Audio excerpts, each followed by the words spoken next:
नमस्कार दोस्तों, मेरा नाम वीरू द्विवेदी है। मैं आपका अपनी YouTube channel Veeru Dwivedi education hub पर हार्दिक स्वागत करता हूं। दोस्त, आज हम बात करेंगे बाल विकास के महत्वपूर्ण प्रश्नों की, जो कि आगे आने वाले यूपी टेट, सुपर टेट में आपको महत्वपूर्ण भूमिका निभाएंगे। मैं आपको प्रश्नों से शुरू करने से पहले बता दूं, जितने भी लोग चैनल पर पहली बार विजिट कर रहे हैं, चैनल को सब्सक्राइब करें और वीडियो को ज़्यादा से ज़्यादा ग्रुपों में लोगों तक शेयर करें, ताकि इसका अन्य लोग भी लाभ उठा सकें। तो आइए शुरू करते हैं। पहला प्रश्न है, किलपैट्रिक ने कौन सी विधि को प्रतिपादित किया था? तो जो किलपैट्रिक हैं ये प्रयोजनवाद विधि के जनक माने जाते हैं। ये ऑप्शन एकदम सही है। किलपैट्रिक जॉन ड्यूबी के शिष्य हैं और जॉन ड्यूबी प्रगतिशील शिक्षा के जनक माने जाते हैं। याद रखिएगा, ये ऑप्शन एकदम सही है। बात करते हैं अगले प्रश्न की। ब्लूप्रिंट में प्रत्येक प्रश्न को निम्नलिखित में से किसके आधार पर भारांक दिया जाता है? तो जो ब्लूप्रिंट होता है ये किसी भी पर्टिकुलर पेपर बनाने का एक आधार होता है। पहले से हम खाका तैयार कर लेते हैं कि कितने प्रश्न किस आधार पर हमें पूछने हैं परीक्षा में, तो उसी को ब्लूप्रिंट कहते हैं। इसके लिए पाठ का उद्देश्य, प्रश्न की कठिनाई का स्तर, प्रश्नों के विभिन्न प्रकार सभी को शामिल किया जाता है दोस्तों। तो डी ऑप्शन एकदम सही है, याद रखिएगा। बात करते हैं अगले प्रश्न की। एक व्यक्ति जो अपने आप को एक कमरे में बंद कर लेता है और किसी से मिलने या बात करने से मना कर देता है, वह युक्ति काम में ले रहा है, तो वह पलायन काम में ले रहा है। याद रखिएगा, डी ऑप्शन एक संवेग होता है, उसी का वो काम ले रहा है। एकदम सही है, डी ऑप्शन। बात करते हैं अगले प्रश्न की।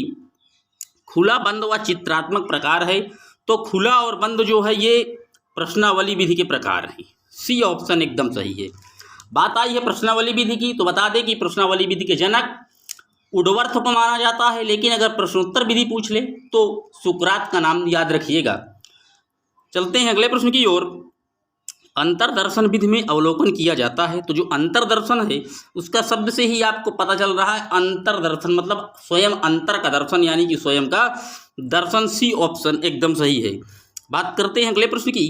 असमायोजन परिणाम है, तो कुंठा, तनाव, संघर्ष, तीनों के कारण असमायोजन हो सकता है, तो डी ऑप्शन एकदम सही है। बात करते हैं अगले प्रश्न की।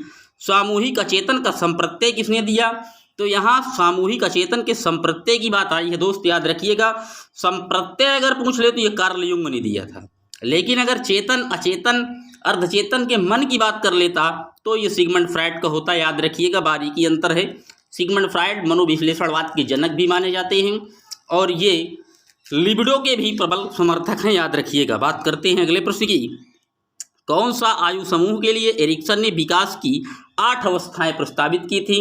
तो जन्म से मृत्यु तक के लिए एरिक एरिक्सन ने 8 अवस्थाएं प्रतिपादित की थी और ये मनुसामाजिकता के जनक माने जाते हैं। याद रखिएगा, ये ऑप्शन एकदम सही है।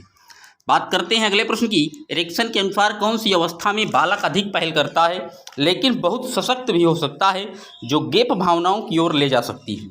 तो जो ये अवस्था है ये है 3 से 6 वर्ष की अवस्था। याद रखिएगा, बी ऑप्शन एकदम सही है। बात करते हैं अगले प्रश्न की। कोहलबर्ग के सिद्धांत के अनुसार कौन सी अवस्था पर एक व्यक्ति का निर्णय दूसरे के अनुमोदन में से कौन सा संवेग के बारे में सत्य नहीं है? तो ये जो पाश्च पारंपरिक है ये सत्य नहीं है। सी ऑप्शन एकदम सही है। कोहलबर्ग जो नैतिक विकास के लिए जाने जाते हैं, याद रखिएगा। बात करते हैं अगले प्रश्न की। निम्न में से किसका कोई जैविकीय आधार नहीं है? तो जो संबंधन है, कोरिलेशन है, इसका कोई जैविकीय आधार नहीं है, आप याद रखिएगा। बात करते हैं अगले प्रश्न की। जॉन डीबी ने कहा है कि विद्यालय क्या है? विद्यालय एक साधारण वातावरण है। याद रखिएगा, मैं भी आपको बता चुका हूं कि जॉन डीबी प्रगतिशील शिक्षा के प्रबल समर्थक थे और यही जो है प्रगतिशील शिक्षा के जनक भी माने जाते हैं। याद रखिएगा। बात करते हैं अगले प्रश्न की। किस प्रकार के तर्क में एक व्यक्ति विशिष्ट तथ्यों से सामान्य निष्कर्ष की ओर चलता है? तो जो सामान्य से विशिष्ट से सामान्य की ओर चलता है वो चलता है आपका आगमनात्मक तर्क में। ये ऑप्शन एकदम सही है, याद रखिएगा। बात करते हैं अगले प्रश्न की। क्रेचमर के अनुसार स्थूलकाय प्रकार के व्यक्ति स्वभाव से कैसे होते हैं? तो स्वभाव से ये प्रसन्नचित्त होते हैं। याद रखिएगा, क्रेचमर के अनुसार जो स्थूलकाय व्यक्ति होते हैं वो एकदम प्रसन्नचित्त होते हैं। सी ऑप्शन एकदम सही है। बात करते हैं अगले प्रश्न की। निम्नलिखित में से कौन सी ग्रंथि संवेग से प्रत्यक्षता संबंधित है? तो जो संवेग से प्रत्यक्षता संबंधित ग्रंथि है वो एड्रेनालिन ग्रंथि है। इस ग्रंथि को उड़ो और लड़ो के नाम से भी जानते हैं। याद रखिएगा। बात करते हैं अगले प्रश्न की। वंशानुक्रम से संबंधित प्रयोग चूहों पर किसने किए थे? तो जो ग्रेगर जॉन मेंडल थे, ऑस्ट्रिया के महान मनोवैज्ञानिक थे, ये हॉलैंड के, इन्होंने मटर और चूहों पर वंशानुक्रम से सिद्धांत किए थे और यही वंशानुक्रम के हेरिडिटी के आनुवंशिकता के जनक भी माने जाते हैं, याद रखिएगा दोस्त। बात करते हैं अगले प्रश्न की। बुद्धि के क्रियात्मक परीक्षण उपयोगी हैं, तो बालकों के लिए, गूंगे बहरों के लिए, निरक्षरों के लिए, सभी के लिए जो है बुद्धि के क्रियात्मक परीक्षण उपयोगी होते हैं, याद रखिएगा। बात करते हैं अगले प्रश्न की। अग्रिम संगठन प्रतिमान के प्रवर्तक कौन हैं, तो डेविड ऑसवेल का नाम याद रखिएगा, ये अग्रिम संगठक प्रतिमान के प्रवर्तक माने जाते हैं दोस्त। बात करते हैं अगले प्रश्न की। भाषाई सापेक्षता प्राकल्पना किसने प्रतिपादित की थी, तो जो भाषाई सापेक्षता प्राकल्पना प्रतिपादित की गई थी वो हुआर्प के द्वारा की गई थी, डी ऑप्शन एकदम सही है। बात करते हैं अगले प्रश्न की। एडवर्ड डी बोनो ने गिलफोर्ड के अपसारी चिंतन के संप्रत्यय को क्या नाम दिया था, तो जो नाम दिया था उन्हें कहा था कि ये क्या है, ये एक पार्श्विक चिंतन है, याद रखिएगा। बात करते हैं अगले प्रश्न की। ए बायोग्राफिकल स्केच ऑफ इन्फेंट किसकी बुक है, तो लिखा है वार्प ने इस पुस्तक को, ए बायोग्राफिकल स्केच ऑफ इन्फेंट, याद रखिएगा। बात करते हैं अगले प्रश्न की। पूर्णतः प्रकारशील व्यक्ति का संप्रत्यय किसने दिया, तो जो इसका संप्रत्यय है वो दिया था कार्ल रोजर्स ने, ए ऑप्शन एकदम सही है। बात करते हैं अगले प्रश्न की। किसने मूलभूत विश्वास बनाम अविश्वास को विकास की प्रथम अवस्था के रूप में प्रतिपादित किया था, तो ये एरिक्सन की अवस्था है, मैं आपको बता चुका हूँ। एरिक्सन जो कि मनोसामाजिकता के जनक माने जाते हैं, उन्हीं की ये अवस्थाएं हैं, याद रखिएगा। बात करते हैं अपने अगले प्रश्न की। निम्न में से किसका संबंध मूल दुश्चिंता एवं मूल शत्रुता के संप्रत्ययों से है, तो ये करेन हानि का संप्रत्यय है, सी ऑप्शन एकदम सही है। अगर ये प्रश्न आपको एकदम नए लग रहे हैं, आप पहली बार यूट्यूब चैनल पर देख रहे हैं, तो वीडियो को ज़्यादा से ज़्यादा दोस्तों के पास शेयर करें, और ताकि हमारे चैनल के सब्सक्राइबर ज़्यादा बढ़ें और वीडियो लाइक भी करें।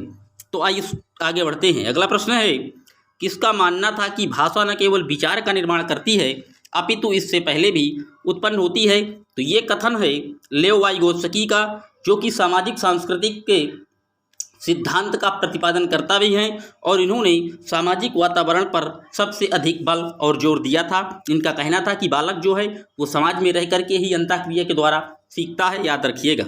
बात करते हैं अगले प्रश्न की। ऑपरेशन ब्लैक बोर्ड परिणाम था, तो जो ऑपरेशन ब्लैक बोर्ड परिणाम था वो था राष्ट्रीय शिक्षा नीति 1986 का, यानी कि NPE, new education policy, option C एकदम सही है। बात करते हैं अगले प्रश्न की। खेल रचनात्मक कार्य का एक प्रबल स्वरूप है, यह परिभाषा किसकी है, तो ये परिभाषा लॉर्ड किंग्स की है, सी ऑप्शन एकदम सही है। बात आई है खेल की, तो बता दें कि खेल विधि के जनक फ्राबेल को माना जाता है, लेकिन आधुनिक खेल विधि की अगर बात पूछ ली जाए तो कार्डवेल कुक का नाम याद रखिएगा। बात करते हैं अगले प्रश्न की। A mind the found itself नामक पुस्तक किसके द्वारा लिखी गई, तो ये पुस्तक लिखी गई है वो बीमर्स के द्वारा लिखी गई है, सी ऑप्शन एकदम सही है। बात करते हैं अगले प्रश्न की। दो बालकों में समान मानसिक योग्यताएं नहीं होती, ये कथन किस मनोवैज्ञानिक का है, तो ये कथन है हरलाक का। हरलाक ने कहा था कि दो बालक जो है वो समान मानसिक क्रिया से एक जैसे नहीं हो सकते, यानी कि उनमें मानसिक क्रियाओं में व्यक्तिगत विभिन्नता पाई जाती है, याद रखिएगा, ये ऑप्शन एकदम सही है।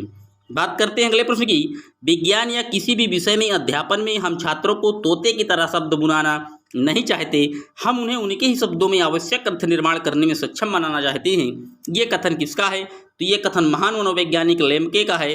उन्होंने कहा था कि हमें बालक को रटन पद्धति में नहीं पढ़ाना कि जो हम पढ़ा दें उसी को वो रट ले, तो ये कथन है लेम्के का, याद रखिएगा। बात करते हैं अगले प्रश्न की। प्रासंगिक अंतर्बोध परीक्षण TET का विकास किसने किया था, तो 1935 में मरियो मॉर्गन ने। अगर यहीं पर CAT पूछ ले तो ये CAT हो जाएगा लियोपोल्ड बेलक का, याद रखिएगा। बात करते हैं अगले प्रश्न की। मनोविज्ञान का शिक्षा के क्षेत्र में सबसे बड़ा योगदान क्या है, तो बाल केंद्रित शिक्षा का है, डी ऑप्शन एकदम सही है। बात करते हैं अगले प्रश्न की। निम्नलिखित में से कौन सा वृद्धि और विकास के सिद्धांतों से संबंधित नहीं है, तो जो वृद्धि और विकास के सिद्धांत से संबंधित नहीं है वो है वर्गीकरण का सिद्धांत, बी ऑप्शन एकदम सही है। बात करते हैं अगले प्रश्न की। कक्षा शिक्षण में पाठ्य प्रस्तावना सोपान सीखने के किस नियम पर आधारित है, तो यह तत्परता के नियम पर आधारित है, जो कि थार्डाइक के द्वारा दिया गया था, याद रखिएगा। संप्रत्यय निर्माण का प्रथम सोपान क्या है, तो संप्रत्यय निर्माण का जो प्रथम सोपान है वो प्रत्यक्षीकरण होता है, सी ऑप्शन एकदम सही है। बात करते हैं प्रेक्षणात्मक अधिगम का संप्रत्यय किसने दिया था, तो जो प्रेक्षणात्मक अधिगम का संप्रत्यय है वो दिया था कनाडा के महान मनोवैज्ञानिक अल्बर्ट बंडूरा ने, जो कि बेबी डॉल और जोकर पर अपने प्रयोग किए थे और ये मॉडलिंग के प्रबल समर्थक माने जाते हैं, तो बी ऑप्शन एकदम सही है। बात करते हैं अगले प्रश्न की। प्रेक्षणात्मक अधिगम अभी बताया बंडूरा का है। अधिगम में प्रभाव का जो नियम दिया था वो थार्डाइक ने दिया था, याद रखिएगा। बात करते हैं अगले प्रश्न की। निम्न में से किस विधि का उपयोग स्मृति के मापन के लिए नहीं किया जाता? तो जो स्मृति के मापन के लिए है वो प्रत्यायन विधि का प्रयोग नहीं किया जाता, ए ऑप्शन एकदम सही है। बालक की औपचारिक शिक्षा का प्रारंभ कब से होता है? तो बालक जो है वो शैशवावस्था से ही सीखने लग जाता है, ए ऑप्शन एकदम सही है। वह अवस्था जो माता के 21वें गुणसूत्र के जोड़े के अलग न हो पाने के कारण होती है, तो वो कहलाती है डाउन सिंड्रोम, ए ऑप्शन एकदम सही है। बात करते हैं अगले प्रश्न की। कोहल वर्ग के अनुसार किस अवस्था में नैतिकता बाह्य कारकों द्वारा निर्धारित होती है? तो यह निर्धारित होती है पश्चात पारंपरिक अवस्था, सी ऑप्शन एकदम सही है। बात करते हैं अगले प्रश्न की। निम्न में से कौन सा एक सही क्रम है? तो अंडाणु, शुक्राणु, युग्मनज, ब्लास्टोसिस्ट, ये सही क्रम है इसका, यही सही ऑप्शन है, डी। अंतर्मुखी, बहिर्मुखी तथा उभयमुखी व्यक्तित्व का वर्गीकरण किसने किया था? तो किया था कार्ल युंग ने, बी ऑप्शन एकदम सही है। बात करते हैं अगले प्रश्न की। उदाहरण, निरीक्षण, विश्लेषण, वर्गीकरण, नियमीकरण निम्नलिखित में से किसके तत्व हैं? तो ये सारे तत्व जो हैं वो आगमन विधि के हैं, क्योंकि आगमन विधि में ही हम पहले उदाहरण से नियम की ओर चलते हैं, याद रखिएगा। बात करते हैं अगले प्रश्न की। अवधान के आंतरिक अथवा व्यक्तिनिष्ठ निर्धारक क्या हैं? तो रुचि, लक्ष्य, अभिवृत्ति, ए ऑप्शन एकदम सही है। किस व्यवहारवादी ने कहा था मुझे नवजात शिशु दे दो, मैं उसे डॉक्टर, वकील, चोर बना दूंगा? तो ये कथन महान मनोवैज्ञानिक व्यवहारवाद के जनक जे.बी. वाटसन का है, याद रखिएगा। बात करते हैं अगले प्रश्न की। ध्यान आकर्षित होने में उद्दीपक की जो सक्रियता है या तीव्रता है वो बहुत जरूरी है, ए ऑप्शन एकदम सही है। बात करते हैं अगले प्रश्न की। छात्र में रुचि उत्पन्न करने की कला है तो क्या है? प्रेरणा, डी ऑप्शन एकदम सही है। बात करते हैं अगले प्रश्न की। SOR किसके द्वारा दिया गया था? तो जो SOR सिद्धांत है वो वुडवर्थ के द्वारा दिया गया था, याद रखिएगा। अगर पूछ ले SR सिद्धांत तो थार्डाइक का है, RS सिद्धांत स्किनर महोदय का है, याद रखिएगा।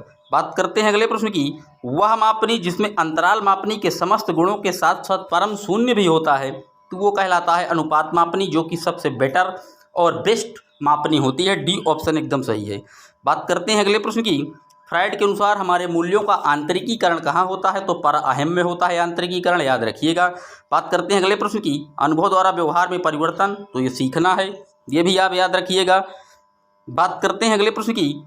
सांख्यिकी में वह रेखा चित्र जिसमें आवृत्तियों को स्तंभों द्वारा प्रदर्शित किया जाता है, तो स्तंभाकृति जब स्तंभ लिखा है।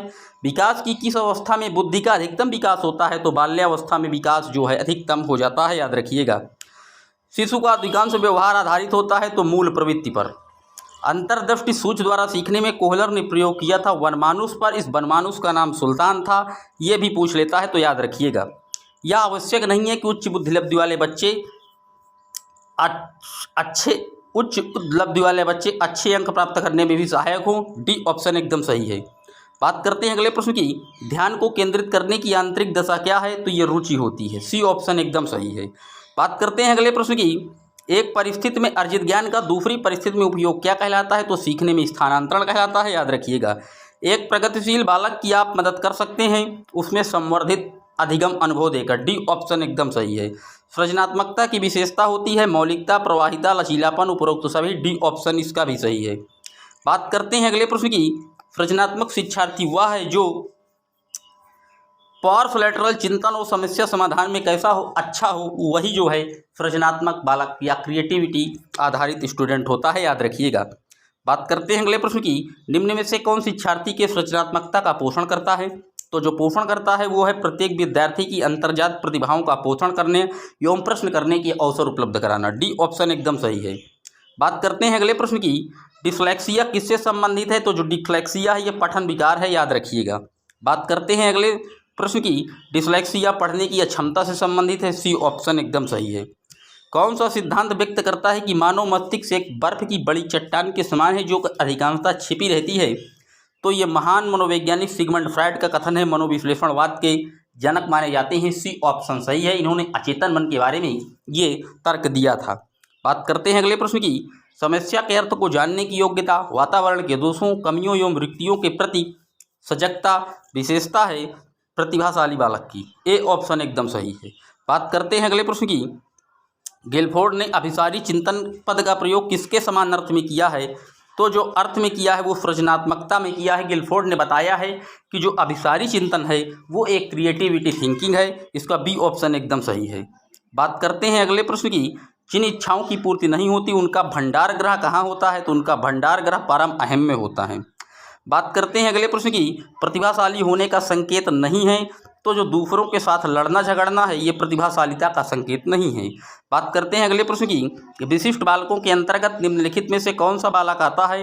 तो सभी बालक, चाहे वो पिछड़ा हो, प्रतिभाशाली हो, मंद बुद्धि हो, प्रत्येक बालक कैसा है? विशिष्ट होता है, याद रखिएगा। बात करते हैं अगले प्रश्न की। विशिष्ट बालक की शिक्षा हेतु शिक्षक को ध्यान देना चाहिए व्यक्तिगत आवश्यकताओं व समस्याओं पर। सी ऑप्शन एकदम सही है। बात करते हैं अगले प्रश्न की। सृजनात्मक बालक में निम्नलिखित में से कौन सा गुण नहीं पाया जाता? तो सीमित रुचियां जो है सृजनात्मक बालक की पहचान नहीं होती, याद रखिएगा। बात करते हैं अगले प्रश्न की। निम्नलिखित में कौन सी सृजनात्मकता की विशेषता नहीं है?